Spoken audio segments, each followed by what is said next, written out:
Everything I'm going to show here, I believe is on campus.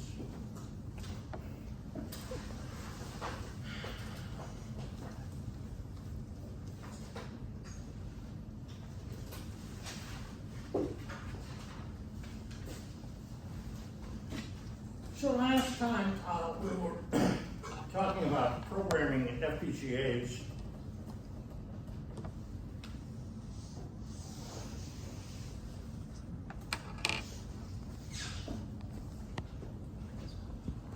This happens to be the Smart 7 Xilinx FPGA, but the concept is the same. We talked about this JTAG interface, which is used to program the FPGA. And you, at the same time, can program a SPI flash memory so that you have the configuration information in some non-volatile memory. So when this thing wakes up, it will know where to go to get the configuration information.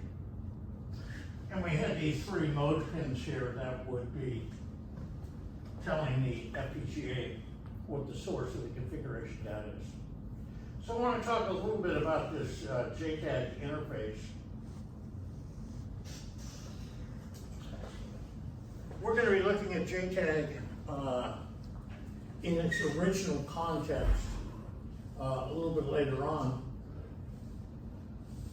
But what I want to discuss now is how it's used for FPGA programming.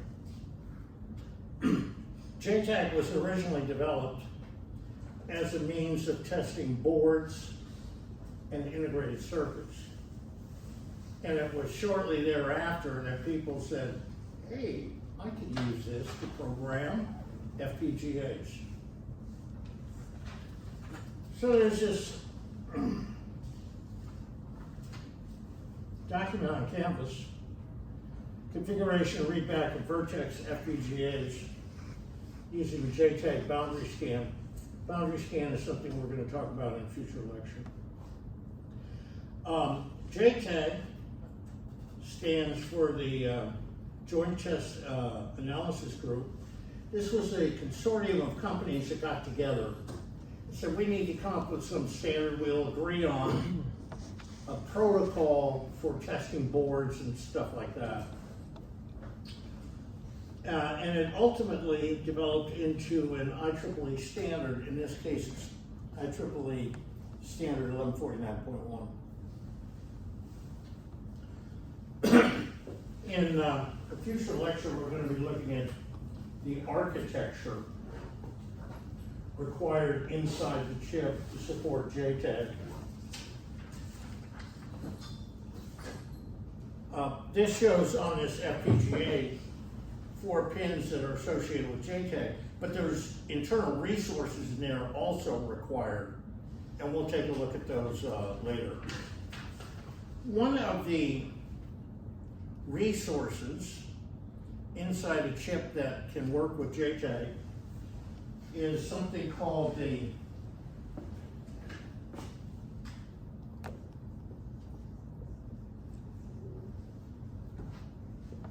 Test Access Port, or TAP controller. And we're going to be taking a look at that controller circuitry shortly.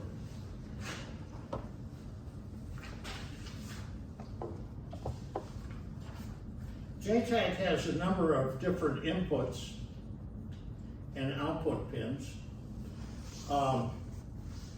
These 4, TDI, TDO, TMS, and test clock, are mandatory.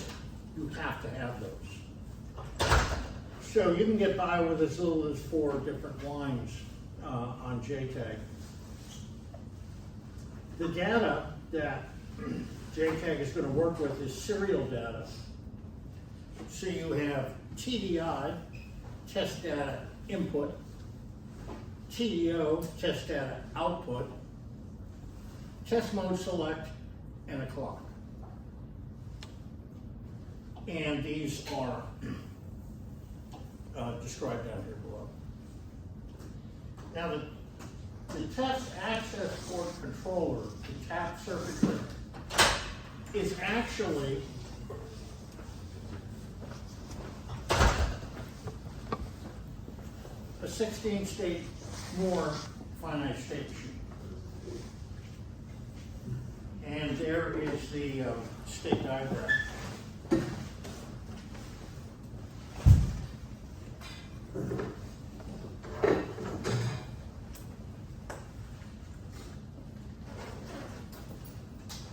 Test logic reset up there in the upper left corner is your initial state.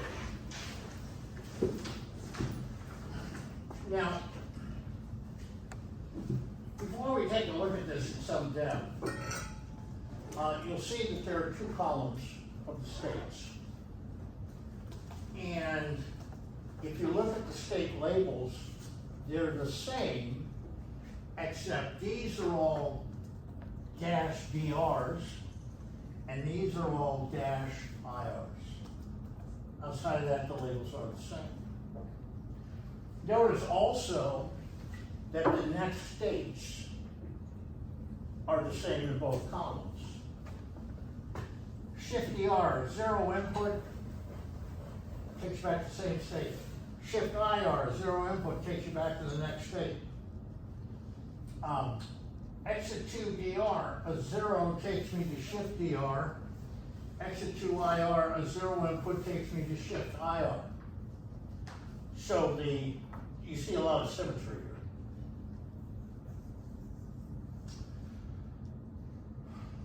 Now this has a, let me go back and point something out.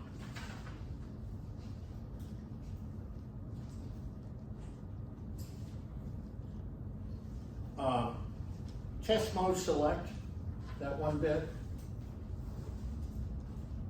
That's what that is.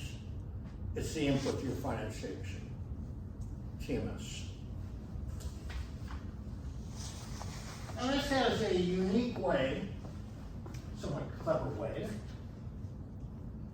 of getting into the initial state. Now normally on a finite state machine, your initial state is forced into the finite state machine before you apply any inputs by typically asserting presets or clears to get you into that initial state. Here, they don't do that. What they do here is you set test mode select, the input, equal to a logic 1, and clock it 5 times. And you'll be in your initial state. Now when I power this thing up, I could be in any state. I could be in that state. Test mode select is 1, 5 clocks.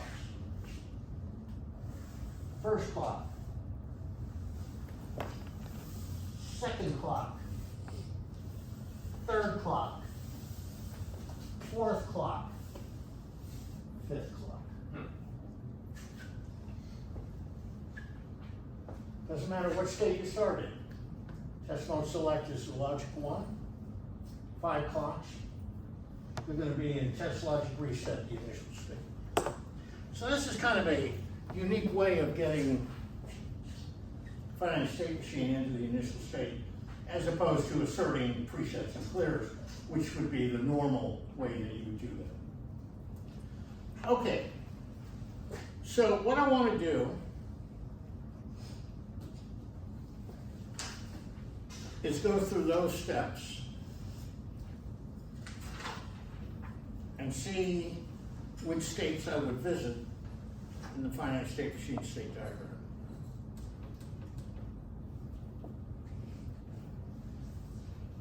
So, this incidentally is a configuration sequence. This is the sequence of steps that you would go through to program an FPGA. So on power up, place a 1 on test mode select and clock, T clock, 5 times.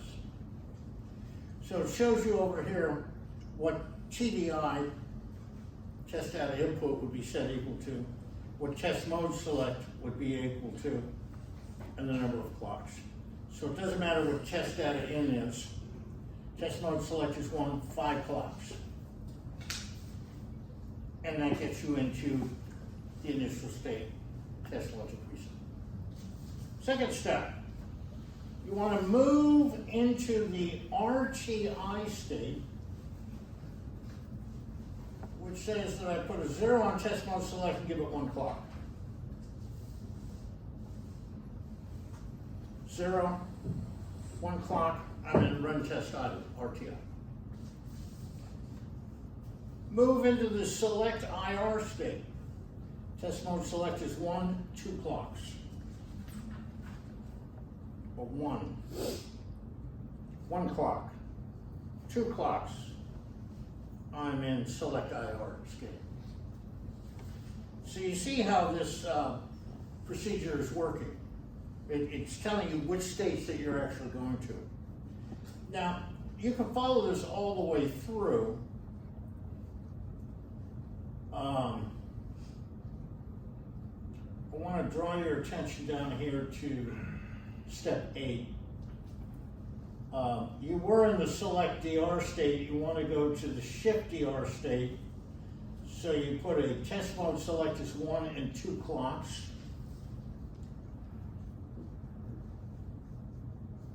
Select DR.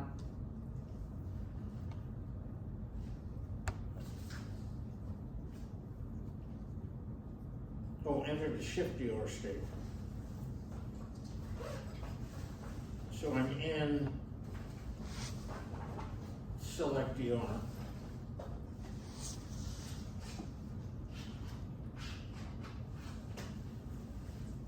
Oh, logic 1, there's 1 clock, 2nd clock.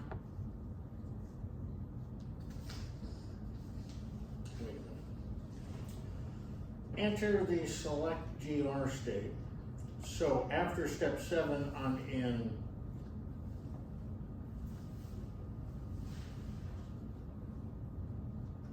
this state.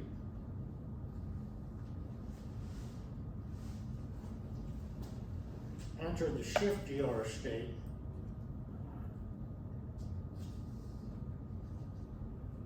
This appears to be in this. Oh. A 0 and 2 clocks. 0, another 0, I'm in the shift DR state. Now look at step 9. In step 9, you shift in that configuration sequence. Now remember we said that's a binary string, maybe megabits long. So on test data in, you would start to have the configuration data coming in. Test mode select is 0. As long as you're in shift data and you have a 0 input, you stay in that state. How many clocks do you give? Number of bits in the bit string, -1. And then step 10 is for the last bit in the bit stream. And then there's a few other steps beyond that. But this shows you how JTAG is used to actually bring in the configuration sequence to program the FPGA and ultimately program that flash memory chip. As a side note, we said that the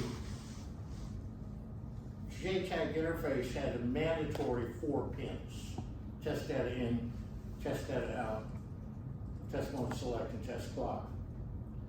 This typically will go to the computer through the USB port, where the file is, it's got your configuration information. The USB interface is a 4-wire interface, so it works quite well.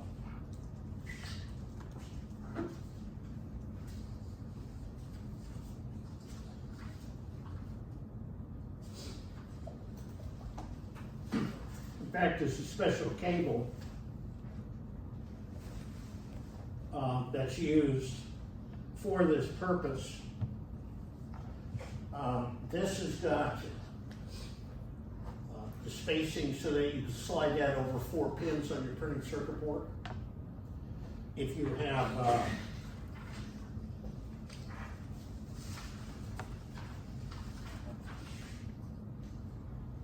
this type of connector on your printed circuit board, that would slip onto that, and the other end is the standard USB port connector.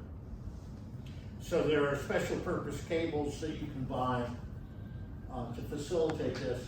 These cables are real cheap, they're like 20, 25 bucks, something like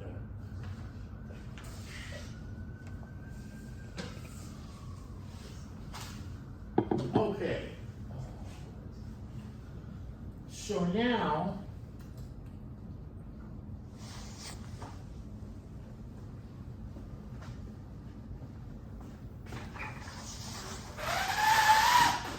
we're going to look at specifications.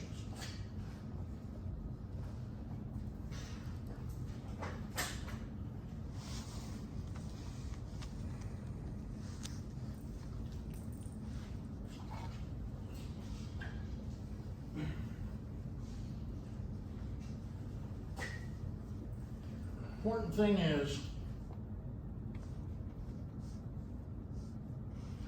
they tell you what is required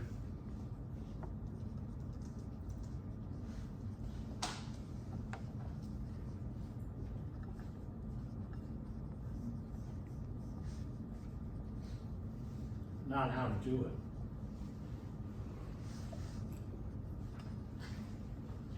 Specification only says you need to come up with a system that has the following capabilities. Now, it may turn out that to implement that, you're going to need finite state machines, counter circuits, microprocessors, 6.4 gig of memory, but you as a designer have to determine that. Specification is not going to tell you that. It's going to state what the capabilities of the system are. Now, there's a variety of different types of specifications.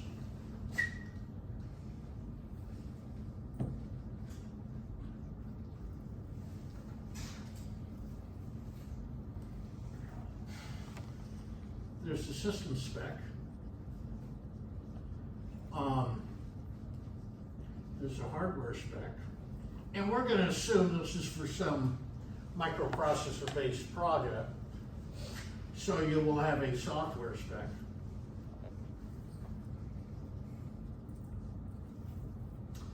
I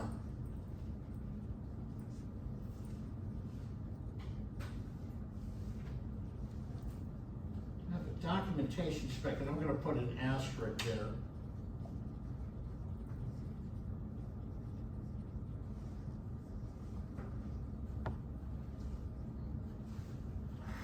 And then a testing spec. And the asterisk is maybe part of other specs. This depends on, and I'm going to put an asterisk here for the same reason. It depends on the company and which way they want to do this. In some companies, the documentation that's going to be required and the testing of the hardware and the software will be incorporated into these specifications rather than a separate document. The information is still there, it's just whatever the company likes to operate in will determine whether these are separate documents or incorporated in some of these. Now, the hardware and software specs are kind of intuitively obvious for our microprocessor-based product. The system spec is something that you may not be that familiar with. And if you were going to do a tree diagram, you'd have the system spec, and out of those would come the hardware spec and the software spec. So the question is, well, what goes in there? The system spec is going to tell you the requirements of the system at the system level. And let me give you an example to illustrate that. Let's suppose, make it simple. Let's suppose we've got a personal computer down here. Let's suppose that we're going to come up with a new personal computer. So what would go on the system spec? Well, this particular desktop computer here runs off of 115 volts AC. Doesn't run off of 24 volts DC. Doesn't run off of batteries. It runs off 115 volts AC. The system spec would specify the size of the screen. Whatever size this is, 19-inch or whatever. It would specify what type of user I/O you've got. Keyboard, maybe a trackpad, joystick, etc. The system spec would tell you what the Bluetooth capability is, so that you could interface a microphone or headphones or something like that. It would specify whether or not there's a Wi-Fi capability. Yeah. So like, where does the like software packaging like separate from like for like Well, I'm Bluetooth? going to get to Okay. get to that. So these are all system level requirements that this product is going to have. Now, from the system spec, you can then derive your hardware and your software spec. The hardware spec may state what kind of processor you're going to use, how many bits of data or data transfers, is this 16-bit, 32-bit, etc. Hardware spec may specify, based on these system spec requirements, how much memory you have to have, the mixture of memory that you have to have, how much RAM, how much flash memory, and so forth.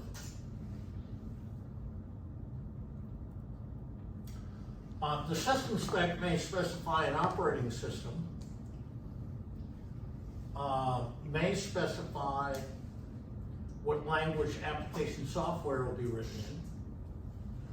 So now you come to the software spec, and in the software spec, they're going to provide more detailed information on how the software is actually supposed to be designed and perhaps tested.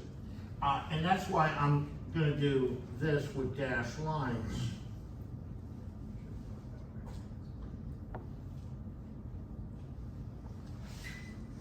Because these documents will either be derived from or part of the hardware and software specs.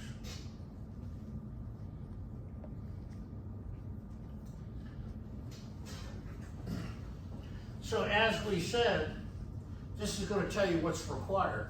It's not going to tell you how to do it. The software spec is going to state what capabilities you may have to have, what kind of timing you may have to have, etc. It's not going to tell you okay, you need to have these subroutines and this kind of main that's for the designer to figure out based on what the requirements are.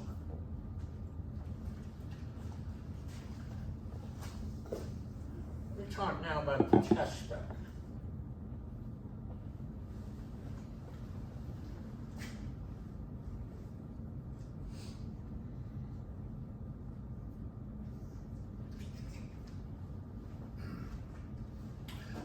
For test spec, there are two broad classifications on testing.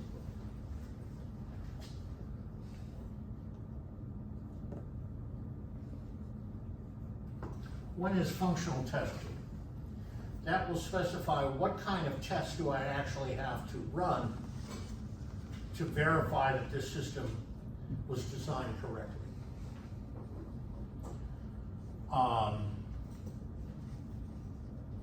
The other broad classification for test spec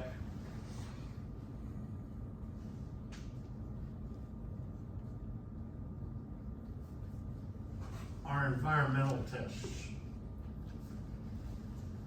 Now the functional tests, we're going to be talking about functional tests shortly, a little bit later in today's lecture.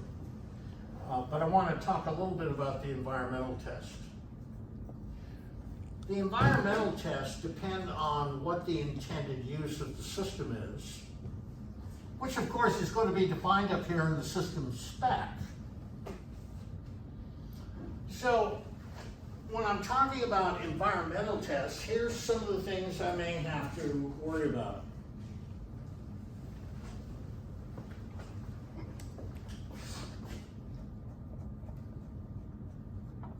Temperature.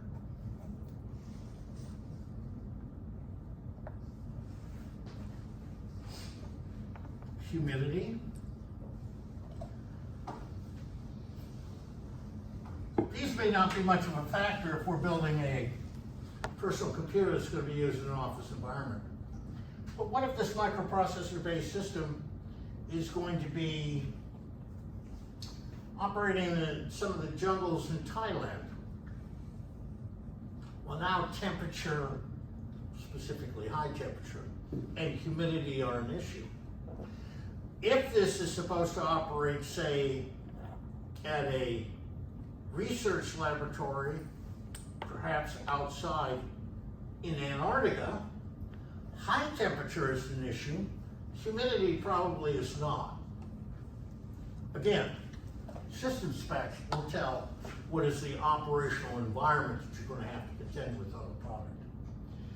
So what this means is when I have got my system built, got my prototype, I need to run, obviously, functional testing, which we're going to talk about shortly, but I may have to also run environmental testing.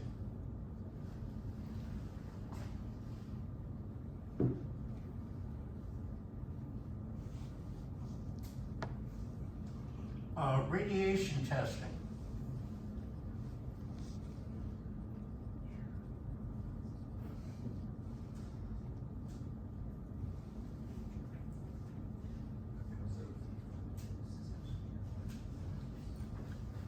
Under radiation testing, you may have to worry about emission and absorption. Now,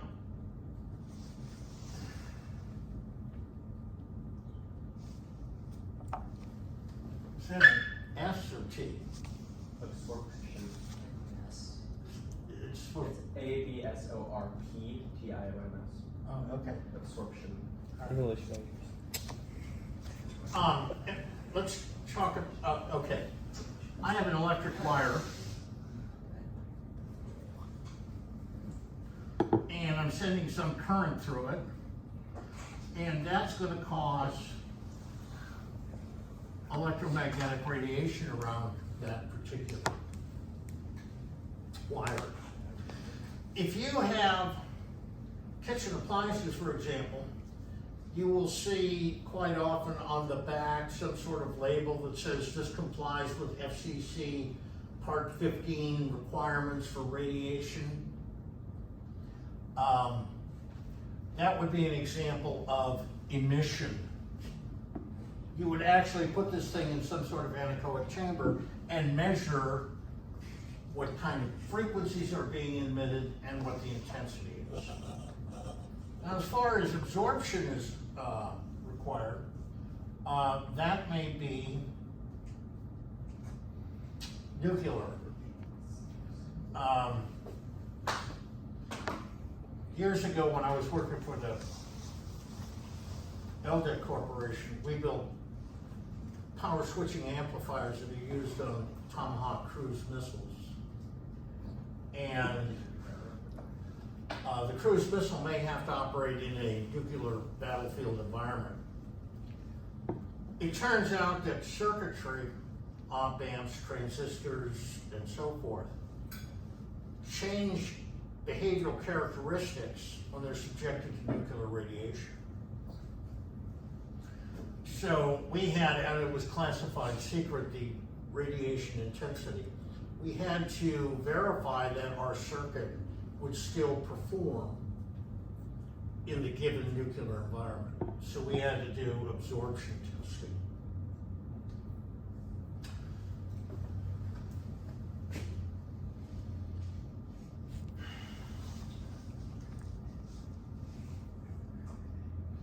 Vibration testing. Now, this PC, if this is what we're building, that's not going to be subject to much vibration, so that's not really much of an issue. But what if this microprocessor-based system is going to be bolted into the bed of a truck, and that truck is used in off-road environments? Now you've got a lot of vibration that you're going to have to contend with. You need to run vibration testing. Now, the way vibration testing is actually run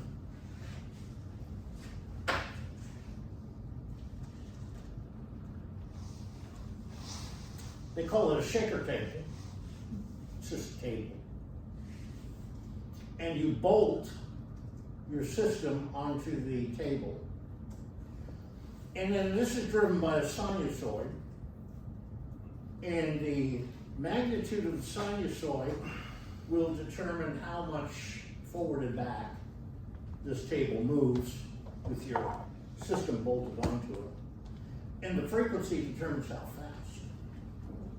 And of course you have 3 directions that you're going to have to deal with. So typically what you would do is you run some of your functional tests while this system is undergoing vibration to make sure you can still pass the functional test. So that's vibration. That's shock. Shock testing.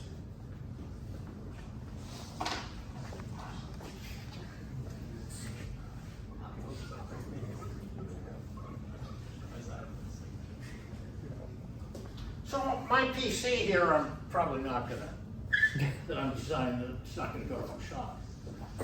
But how many of you in here have dropped your smartphone Definitely not. on cement and it still worked? The smartphones underwent shock testing. And they literally ran a shock test like that. Because that's something that the system may have to contend with. So again, it depends on what your system is.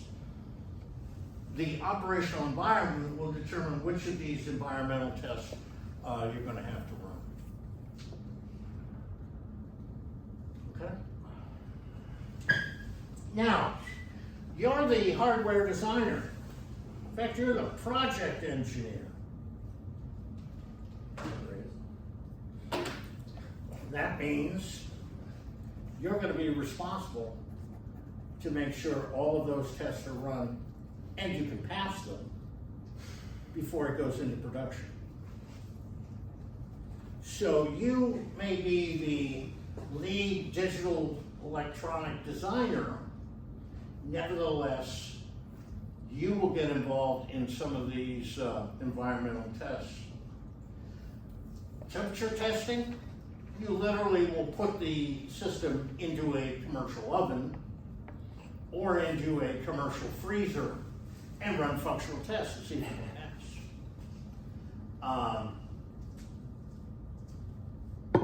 Humidity, same thing. You put it into a chamber, crank up the humidity, run functional tests, does it still pass? Now,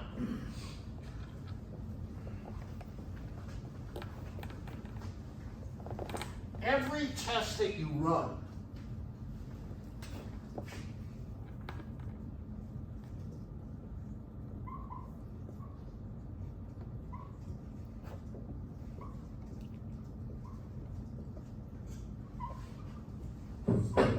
have to be matched against specifications.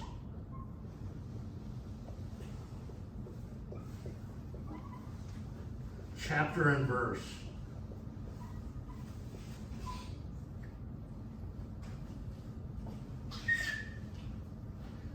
For every requirement identified in a specification, doesn't matter if it's in the system spec, hardware spec, or software spec, you have to have a test that indicates, will evaluate the system to see whether or not that requirement has been met. So, as an example, you may have let's take a temperature test. The system shall conduct and pass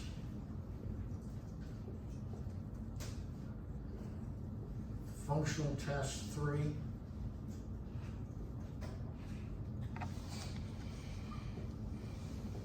while operating at 45 degrees Celsius. And then, I'm going to do this in parentheses, it depends on how the company wants to do that.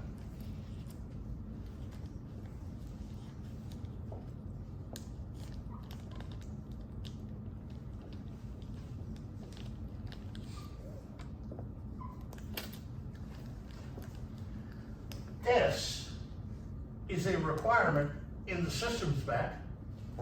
System spec, chapter 3, subsection C, subsection 6.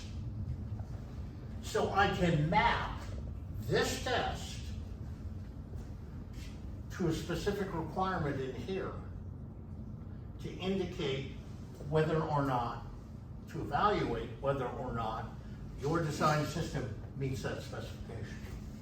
So you're going to have some sort of way of mapping tests to requirements so that you can verify that that requirement has been evaluated and the system design passed. Now,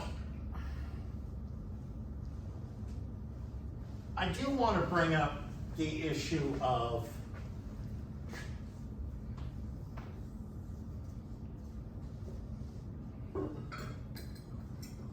ethics.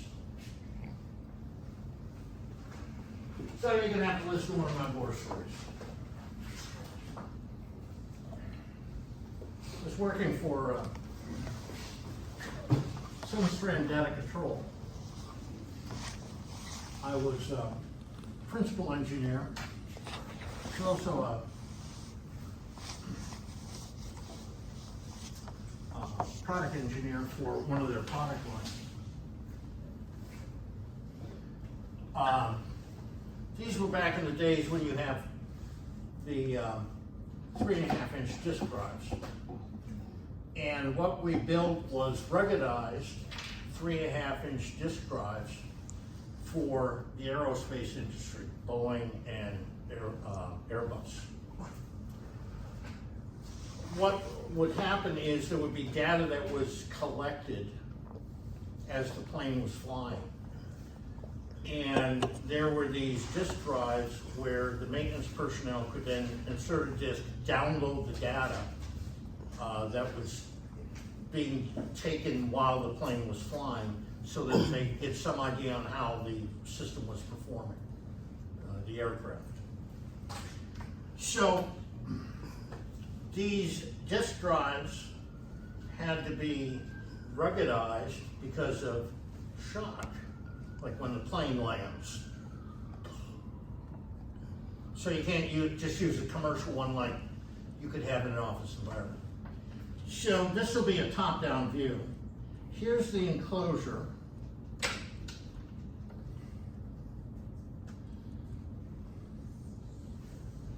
Here's the disk drive.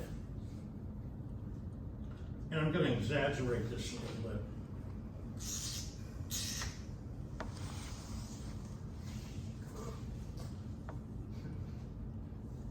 This was bolted into this enclosure, and these were kind of rubber shock absorbers. So this thing was actually kind of almost suspended in the enclosure, and these shock absorbers would dampen any vibration or shock so that they wouldn't bounce against the enclosure. This disk drive had an IEEE 488 data interface. And a customer came in and they said, we'd like to buy this, but we want the SCSI interface instead of the IEEE 488. So, all this entailed was a small redesign. There were a couple of integrated circuits that had to be swapped, and a little bit of redesign of the printed circuit board to accommodate the SCSI interface instead of the IEEE 488. So since this was a new design, I had to run vibration testing. I could not get that system to pass. No matter what I did, I could not get the system to pass vibration. The functional test that we were running is we take like a megabyte of data, write it to the disk drive, read it back, and then verify that what we wrote, what we got back. Could not get this thing to pass. Found out how to get this to pass with the 488 interface. Found out, here's what my engineering manager had done. We had an engineering technician by the name of John. I said, John, put those in there, run the vibration test. If it doesn't pass, put another set in there. If that doesn't pass, put another set in there. Keep going until you find a set that it passes. We'll document it. Now we can go into production. And if the customer ever asks, we have this engineering report that we can furnish them a copy.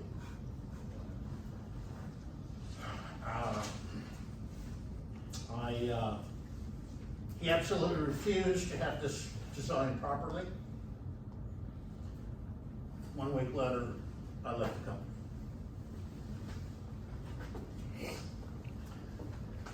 Ethics. If you're running testing, make sure the tests are conducted properly, the results are documented properly, and if you claim that they pass specifications, they damn well better pass those specifications, or they don't have your signature on. There are legal ramifications. There could be catastrophic ramifications, but you always want to be very ethical about this. Yeah. Beyond this story, I'm just curious, what are like some other examples of ethics violations that you would see in engineering? Like obviously like safety issues. Well, that was an obvious one. Now, if they custom fit everyone that came off the production line, well, that would be fine. Right. But they didn't. Right. And every time you replaced them, you was replacing the same. You had a drawer full of these rubber donuts or whatever. He's just taking the same type and plugging them in until he got a septic passed. Right. So, all right, now, I do need to talk about one other thing, and then we'll look at functional testing. Now, you guys are all early on in your engineering education, but you need to develop the ability to speak in public. Okay. Public speaking is an absolutely essential skill that you're going to have.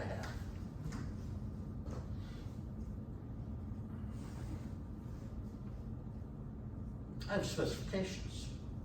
I ran a bunch of tests. Now, I have to prove that the design I came up with meets all of the requirements. I have to be able to prove that you picked a memory chip and you interfaced it to a microprocessor and those two chips were compatible. The timing works out. I have to prove that. How do I prove that?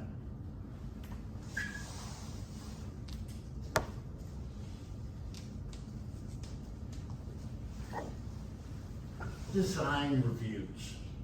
And there's two types: preliminary and critical.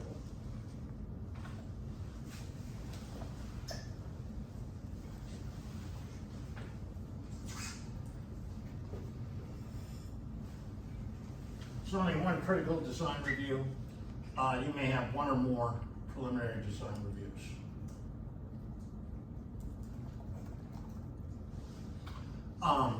These preliminary design reviews are topic specific. So I may have a preliminary design review that discusses the power supply design. I may have another preliminary design review that talks about data transfer rates. So these are broad topics, but they're all focused on the same thing. You're not going to have a preliminary design review where we talk about the power supply design and data transfer rates. Those are going to be separate preliminary design reviews. Now, coming out of these, there may or may not be action items.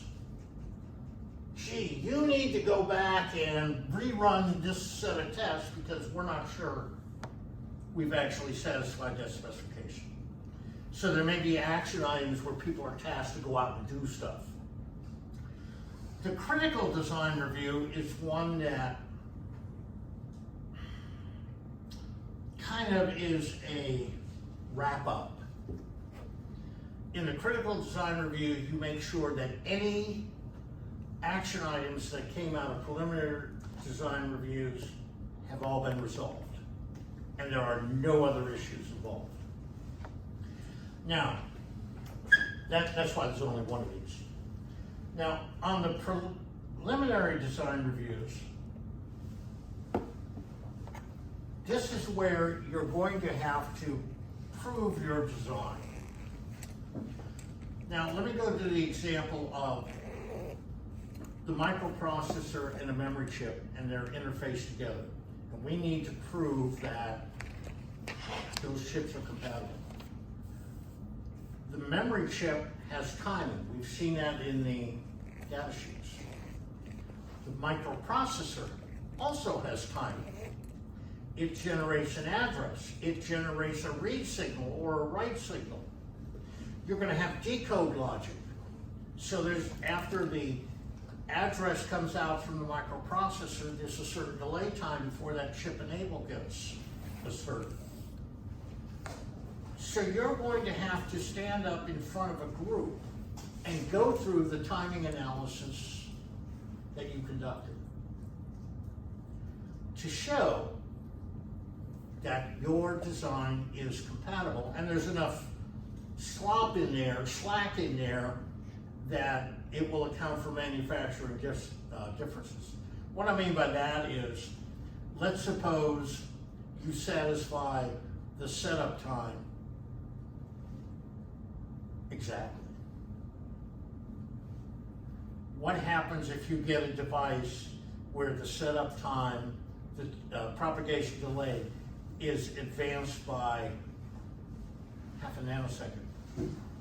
If you just met the timing requirement exactly, you may not be in compliance under general manufacturing terms. So you have to show that, yes, I met the requirements for timing,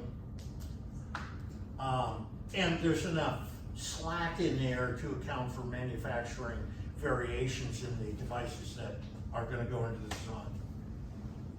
Who attends the preliminary design review? Well, usually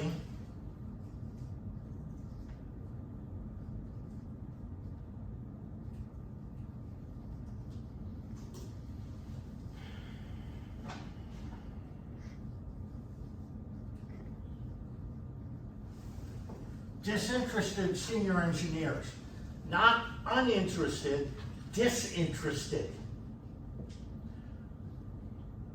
You're using the XYZ processor in your microprocessor-based design. He is a senior engineer from a completely different division in the company. He has no connection with your project whatsoever, but he has design experience with the XYZ processor. So he's been tasked to attend your preliminary design review, where you start talking about the timing analysis that you conducted to make sure that the input-output ports, the memory devices, and so forth are all compatible with your microprocessor. So he is disinterested in the sense that he doesn't have any connection with your project, whether it sinks or swims, fails or doesn't fail. Doesn't bother him. He's in a completely different division. But his knowledge and expertise on the use of that processor allows him to say, well, that looks good, but have you considered the following? Because in my experience, I've seen the following conditions. And you need to take care of that in your design. So that's why disinterested but senior engineers will attend your preliminary design reviews. So you, as the designer, are getting up in front of a group. There might be 10 or 15 people. Depending on how critical this is, there may be the corporate vice president of operations sitting in the back. But you're going to have to get up in front of the group and discuss what you did, show slides, graphs, whatever, to show that you conducted a thorough analysis, thorough test, and that you believe the design you've come up with will work. So you're going to have to develop some public speaking skills somewhere along the line. I don't know if there's, for those of you who may be somewhat leery of doing this, there are organizations that can help. I don't know if Portland State has this. Some of you may have heard of this.